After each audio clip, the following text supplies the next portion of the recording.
All right, so how's it going, everyone? Hope y'all been having a great day. My name is Ward, coming to you with a pre recorded video here in Edinburgh, which is the capital of Scotland.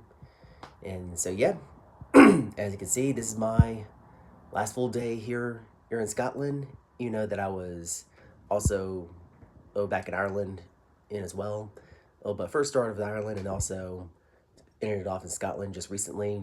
Just going to the Edinburgh Castle and yeah, so and been overseas for like 12 days and gotta say had a great time and definitely looking forward to doing this again, but hopefully in the near future. And so yeah, for today's video, just like how I did my recap video for my Seattle trip about a couple weekends ago, just like setting at my here in my hotel, just like I was at my Airbnb in Seattle. Just gotta give myself a little bit of do a little recap on my overall trip in Ireland, Northern Ireland, and Scotland, and things I've done on there. So yeah, for starters, yeah, and safe to say that I've basically the first day in Ireland, which I first went to basically like first started off in Dublin, and it looks like it's safe to say that I currently wasn't even ready to deal with any jet lag the first day when I got there, or despite the fact that this is like my second time that I actually did it, since the first time was back in 2011, and when I went to visit England for a week as part of some old high school trip that I did many years ago, and and this is like my second time going overseas.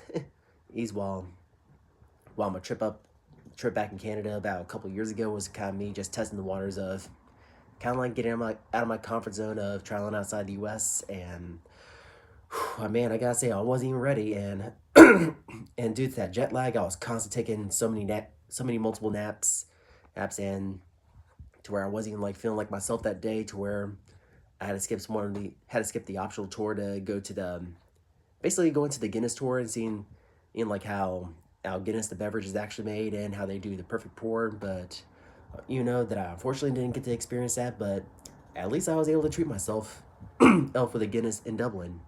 And the guys, and from my experience, I it does have a very unique flavor compared to how I experienced it back in the United States, and then and I think about it, spent a day or two just basically taking a tour around Dublin and seeing all the historical sites and even like the some of the old castles here and there, and which is like pretty nice stuff. And also in Dublin, actually got bought this hat at a gift shop up, and I've been wearing it for the last 12 days.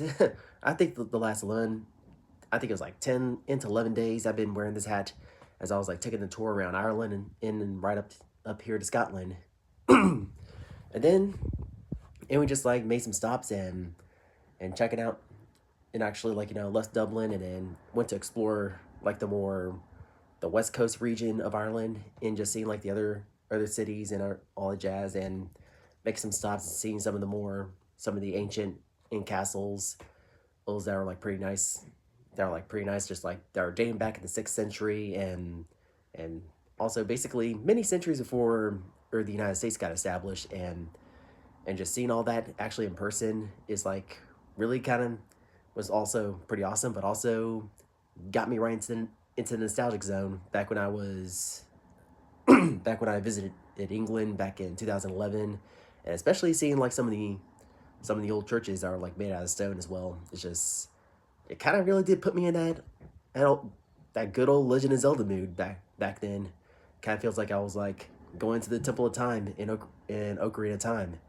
I'm I said time multiple times, but I gotta say yeah, Ocarina of Time. Yeah, that guys, it's a really great game. If you haven't played it, then do yourself a favor and actually do it yourself. So yeah, back on the subject, and then also, while seeing like some of the ancient castles and ancient and churches and cathedrals were like one of the best things about Ireland, and also seeing like also oh yeah, and also seeing some of the national parks as well were actually very lush and green, and just man, it was like top really gorgeous, like so gorgeous that I gotta like really show it to you guys on my other channel, which is gonna be more focused exclusively on traveling, called Ward's Globe Trek, which I'm gonna see if I can try to put a link in the description in below, so that way you can access it. And at some point I will be sorry, I got something stuck in my throat. And I will be, let's see, basically we'll post a video just showing the highlights of all the videos and pictures that I've taken during my trips up in Ireland, Northern Ireland, Scotland, and you'll definitely get to see it for yourself. But however, that will probably come out a little later, unfortunately, because because I was trying to, because right now I'm kind of like a little overdue on trying to make my video that's kind of like basically gonna recap my trip up in Seattle, Washington, and also see all the other sites up in Redmond as well.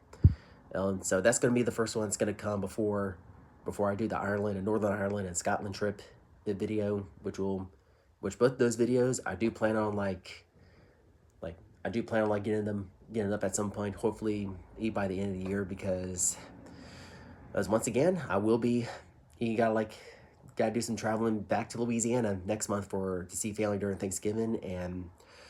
But man, I'm getting off topic right now, so yeah. And so I'm just gonna do my so that's kind of one of the other highlights I had with Ireland and Northern Ireland. But one of my biggest highlights that I've been looking forward to seeing from Ireland and Northern Ireland was actually seeing Nicholas Moher and Giant's Causeway. And man, after like years of seeing them on documentaries and actually seeing them in person, it really blew my mind just seeing them in person. And I actually can't even think of any kind of words to actually describe how great it was to actually see you all there in the flesh. And then after we hit up the Cliffs of Moher and Giant's Causeway, that's when we made our transition to Scotland. And Scotland is supposed to be, it's been also a very important trip for me as well, because I actually do have ancestors who are from Scotland, and which is kind of like, really feels like it, because it's just like the environment I'm looking at, and even like some of the trees I look at, they kind of like remind me of some of the trees that I've seen back in Louisiana, and also like the overall environment in Scotland just automatically seemed like to click with me as if I've been there before. And even like it's got some outstanding national parks, and even especially like the one called the Highlands. That's where my ancestors were originally from, known as the MacDonald's clan, and and also spent a night at a hotel that was named after them.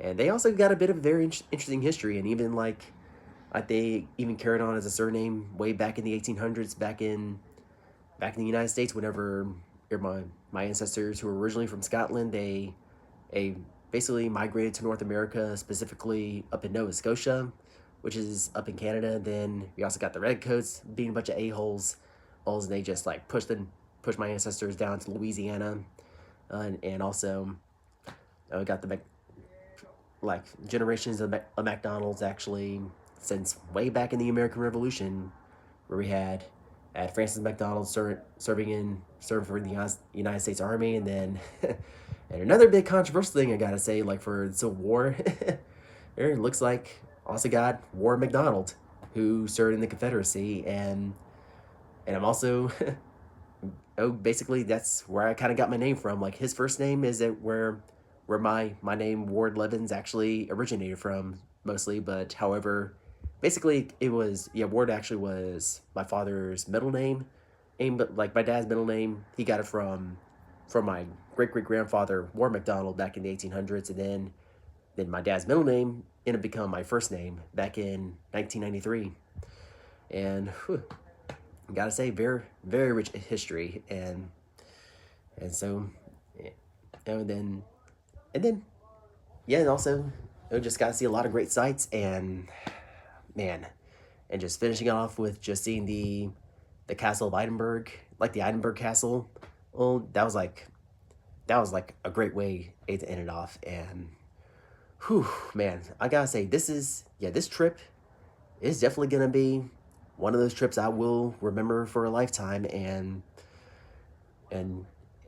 also, for those who actually, and also this is actually currently have at the total of 5 countries I visited outside the United States, and it's going to be going upwards in the future. But however, as I mentioned earlier in this video, like about a couple years from now, I do plan on doing a road trip back up to Canada, which is going to be revisiting some of the same sites that I went to back in 2022, mainly in Alberta instead, to where first I'm going to be taking a road trip that's going to start off in Glacier National Park which is going to be for about a few days, and then I'm going to make my way up to Alberta, and go visit Banff National Park and revisit Lake Louise and all the other great sites, and then maybe try to hit some other sites that I probably wasn't able to see due to the fact that since it was like winter around the time since I did visit Canada back in December 2022, which was during the winter time, some of the sites that I originally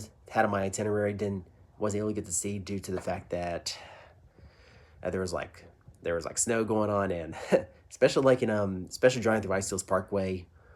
I probably would not recommend that during the winter season. Yeah, but it's a really very scenic drive, and I'm definitely looking forward to hopefully be able to actually experience Canada again without any stress whenever I visited during the fall season.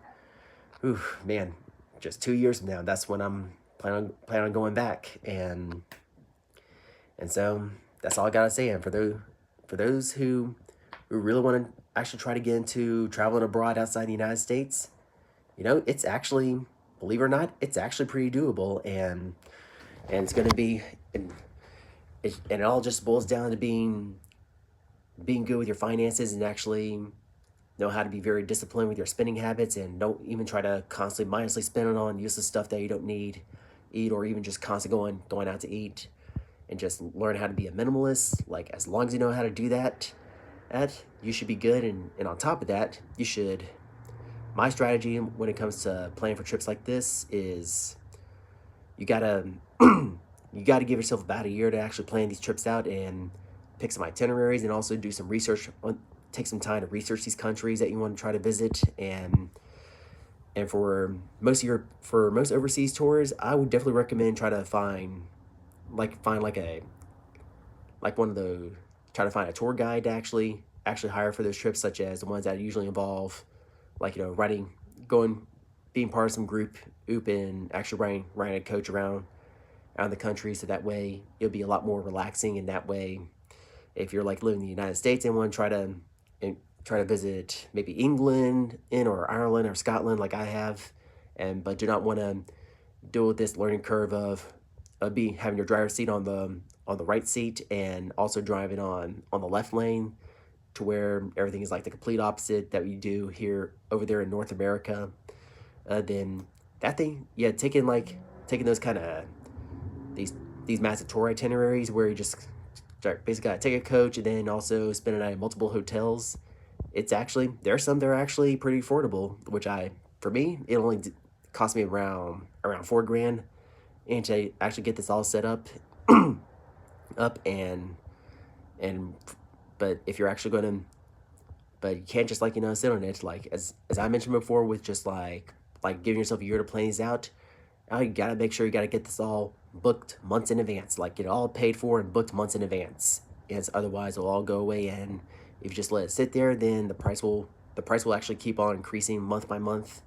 And so that's why I gotta start planning ahead. And I know I say start planning ahead multiple times, but I just gotta that's just like my advice for those who actually want to try to get into those kind of trips. And personally for me, for the tour that I actually had been on, I actually went with Cosmos, and I gotta say they've been really top notch with this trip, and I really like to thank them for it. And you should definitely try to consider them if you ever want to come visit Ireland or Scotland or any other countries outside the United States.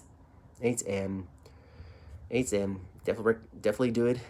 Definitely consider it as well, or maybe, and also have a good time. And so that's all I gotta say. And I really gotta say to you guys, traveling, taking trips outside the United States, it will add a lot more benefits to your life, lots and lots of benefits.